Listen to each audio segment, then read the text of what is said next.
दोस्तों हाल ही में एक आईआईटी स्टूडेंट जो बहुत ही ज्यादा लिटरेट है और बहुत अच्छा पैकेज लेती है, वो भयंकर डिप्रेशन में है, सुसाइडल थॉट्स रखती है। और उसकी वजह है कि पास्ट में उसने किसी व्यक्ति से, किसी साथी से प्यार किया था। प्यार करने के बाद वो थोड़े समय रहे और रहने के बाद उनके बाद किसी न किसी कारणवश, किसी परिस्थितियों से उनके बीच में ब्रेकअप हो गया है। और ब्रेकअप होने के बाद वो लड़की अपने पास्ट को नहीं भूल पा रही है। दोस्तों ये कहां तक जायज है कि आप किसी से सच में प्यार करो, प्यार करने के बाद कोई आपका जो लव्ड वन है वो आपको छोड़ के, आपको डिच करके चला जाता है, तो उसके लिए अब अपना जो प्रेजेंट है वो आप दांव पे लगा दो, आप अपने जीवन को नरकीय जीवन बना लो। ये कहां तक जायज है? नमस्कार दोस्तों, मैं हूं आपका मनोचिकित्सक दोस्त डॉक्टर सिद्धार्थ असवाल, मस्तिष्क मनोरोग, नशा मुक्ति एवं यौन रोग विशेषज्ञ। दोस्तों आज हम इस वीडियो के माध्यम से बहुत ही इंपॉर्टेंट टॉपिक को डिस्कस करेंगे और वो टॉपिक है कि हम हमारे पास्ट, हमारा जो अतीत है उसमें कुछ ऐसी यादें हैं, अच्छी और बुरी यादें जिनको हम याद नहीं कर सकते, करना नहीं चाहते, उनको कैसे भुलाएं।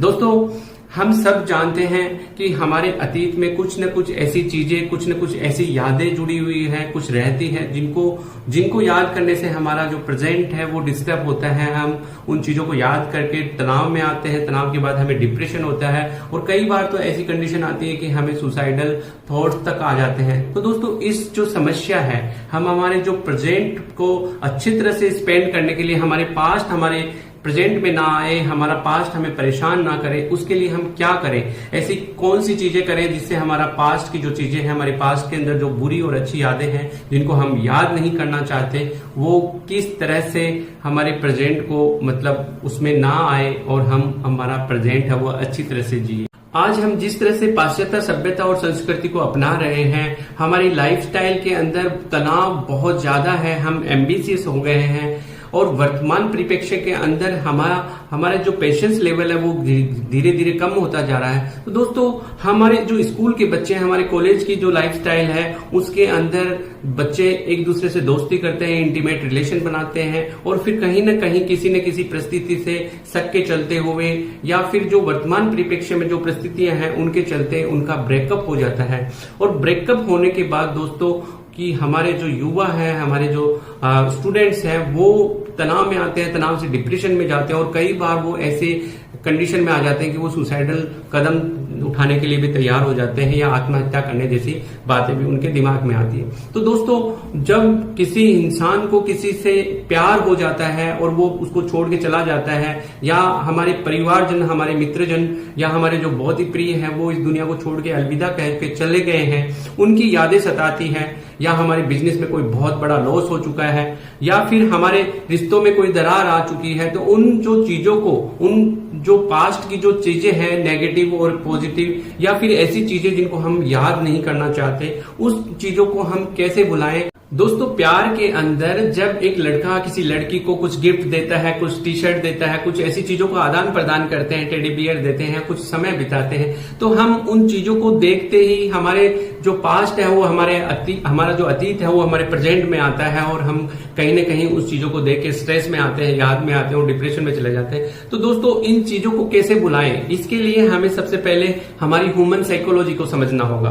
दोस्तों एक बहुत ही अच्छे साइंटिस्ट हुआ करते थे जिन्हें पावलोव कहते हैं, उन्होंने पावलोव लॉ दिया था। उनके पास एक पालतू डॉग था और वो डॉग को जब भी खाना देते थे तो वो नोटिस करते थे कि खाने को देख के और उसके डॉग के मुंह में पानी आ रहा है। तो उन्होंने अपने एक्सपेरिमेंट को आगे बढ़ाया और खाने के साथ वो घंटी बजाना शुरू किया। तो दोस्तों रोज वो घंटी बजाते, खाना देते, डॉग दौड़ के आता और उसके मुंह में पानी आने लगता। तो ये कई दिनों तक चलता रहा। एक दिन पावलोव ने सिर्फ घंटी बजाई, डॉग दौड़ के आया और उसके मुंह से पानी आने लगा। दोस्तों ये जो पावलोव लॉ है इसको बहुत अच्छे से समझिए। डॉग ने हमेशा ये आइडेंटिफाई किया, उसके सबकॉन्शियस माइंड ने ये घंटी की जो आवाज आ रही है उन्होंने आइडेंटिफाई किया कि जब घंटी बजेगी तो मुझे खाना मिलेगा, और उसके मुंह से पानी आने लगता।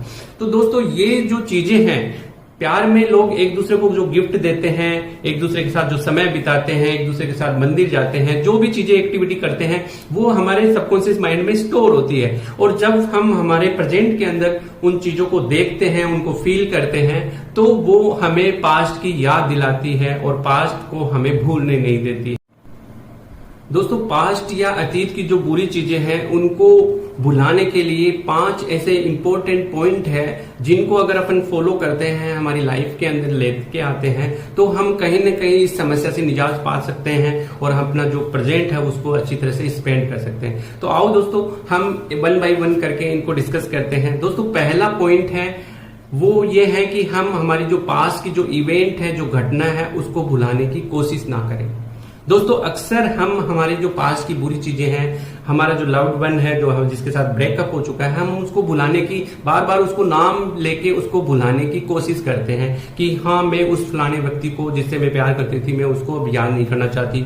वो अपने फ्रेंड से जब भी किसी लड़के से या किसी लड़की से मिलती है तो बार बार उसका नाम लेके कहती है कि नहीं मैं अब उससे कोई रिलेशन नहीं है, मैं उसको याद नहीं करना चाहती, उसका नाम भी नहीं लेना चाहती, मैं उसको भूलना चाहती हूँ, मेरी लाइफ में वो कोई इंपॉर्टेंस नहीं रखता। तो दोस्तों जब अक्सर हम किसी के बारे में बात कर रहे होते हैं, किसी के बारे में डिस्कस कर रहे हो, तो हम उसको भूलने की नहीं, हम उसको याद कर रहे हैं। तो हम जब भी किसी चीजों को भुलाने की कोशिश कर रहे होते हैं, अक्सर हम उसको याद कर रहे होते हैं। तो दोस्तों सबसे पहले इंपॉर्टेंट पॉइंट ये है कि हम उन चीजों के बारे में डिस्कस ना करें, उनको जैसा है वैसे ही छोड़ दें। आपकी लाइफ के अंदर आपका जो ब्रेकअप हुआ है, आपका जो लॉस हुआ है, आपका जो लव्ड वन चला गया है, उनको आप बिल्कुल साइलेंटली छोड़ दें, उसको बार बार भुलाने की कोशिश ना करें। दोस्तों सेकंड पॉइंट है वो है कि आप रियलिस्टिक एक्सपेक्टेशन रखें। रियलिस्टिक एक्सपेक्टेशन का मतलब है कि आप जो वर्तमान के अंदर आपके साथ जो हो चुका है उसको स्वीकार करें।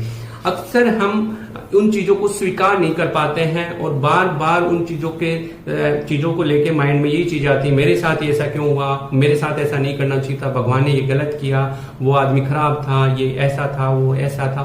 तो उन चीजों को बोल बोल के हम बार बार उन चीजों को याद करते हैं, तो हमारा पास्ट है वो हम भुला नहीं पाते। तो जब आप किसी घटना को, किसी इंसिडेंट को या किसी व्यक्ति को जो आपको छोड़ के चला गया है, जो आपकी लाइफ में जो घटना हो चुकी है, उसको आप स्वीकार कर लेते हैं, तो कहीं न कहीं आप उस समस्या से निजात पा रहे होते हैं। दोस्तों थर्ड जो पॉइंट है वो है कि आपको नॉन जजमेंटल, नॉन रिएक्शनल और नॉन विजुअलाइजेशन रहना है। नॉन जजमेंटल का मतलब होता है कि आपको उस घटना को लेके जज नहीं करना है। जज करने का मतलब कि उसने ऐसा नहीं करना चाहिए था, मेरे साथ ही ऐसा क्यों हुआ, मैंने क्या पाप किया था, मेरे क्या इतने कर्म खराब थे, मेरे साथ नहीं हो सकता ऐसा। इस तरह के जजमेंट है वो नहीं पास करने चाहिए। या फिर आप एग्रेशन में आके कि मैं उसका ऐसा कर दूं, मैं ऐसा उसे ऐसा कर दूं, तो उससे कहीं ना कहीं उस घटना को आप अट्रैक्ट कर रहे होते हैं, याद कर रहे होते हैं, आप उसको भूल नहीं पाते हैं। तो आपको नॉन जजमेंटल होना है, नॉन विजुअलाइजेशन होना है, उस घटना को लेकर कोई पिक्चर नहीं बनानी है, रिएक्शन नहीं देना है उसको। अगर आप उस घटना को लेके रिएक्शन देते हो, इंसिडेंट को लेके कोई रिएक्शन देते हैं, तो आप उनको अक्सर याद कर रहे होते हैं। तो दोस्तों थर्ड जो इंपॉर्टेंट पॉइंट है कि आपको नॉन जजमेंटल, नॉन रिएक्शनल और नॉन विजुअलाइज रहना है। और फोर्थ जो इंपॉर्टेंट टॉपिक है, पॉइंट है दोस्तों, जो इसको भुलाने के लिए जरूरी है, वो है organise your time. Time management बहुत ज्यादा इंपॉर्टेंट है दोस्तों। अक्सर लड़का या लड़की ब्रेकअप के बाद रूम को बंद करके रोते रहते हैं, सैड सॉन्ग सुनते रहते हैं और बार बार उन घटनाओं को, उन चीजों को याद करते रहते हैं, जिससे वो तनाव में आ जाते हैं। तनाव के बाद वो सीवियर डिप्रेशन हो और डिप्रेशन के बाद वो कई बार आत्महत्या करते हैं, जैसे तनाव कदम उठा लेते हैं। तो दोस्तों आपको अपने जो टाइम है उसको मैनेज करना है कि सुबह से आपको कितने बजे उठना है, उसके बाद कितने बजे ब्रेकफास्ट करना है, एक्सरसाइज करनी है, उसके बाद में आपको काम पे जाना है। कुछ इनोवेटिव और कुछ ऐसी पॉजिटिव चीजें आपको करने के लिए आप अपने टाइम को ऑर्गेनाइज करिए कि जिससे आपके पास खाली समय ना रहे इन सब चीजों को याद करने के लिए। और फिफ्थ पॉइंट है दोस्तों योगा और मेडिटेशन। दोस्तों योगा और मेडिटेशन से हमारे शरीर का वेंटिलेशन होता है, हमारे शरीर में, हमारे माइंड के अंदर खुशी के जो रसायन है वो बढ़ते हैं, डेवलप होते हैं, जिनके बाद हमारे जीने की जो उमंग है वो पैदा होती है, हमारा डिप्रेशन दूर होता है। तो हमें योगा और मेडिटेशन के लिए समय निकालना चाहिए। तो दोस्तों इस तरह से हम अगर इन 5 पॉइंट को अपने जीवन में उतारते हैं तो हम हमारे पास जो हमारा अतीत है उसमें कुछ बुरी यादें हैं उनको हम भुला सकते हैं और हमारे प्रेजेंट को संवार सकते हैं। दोस्तों आपको अगर वीडियो पसंद आया तो इसे सब्सक्राइब करिए। मेरा चैनल है doctor Siddharth the healing centre. नमस्ते, जय हिंद।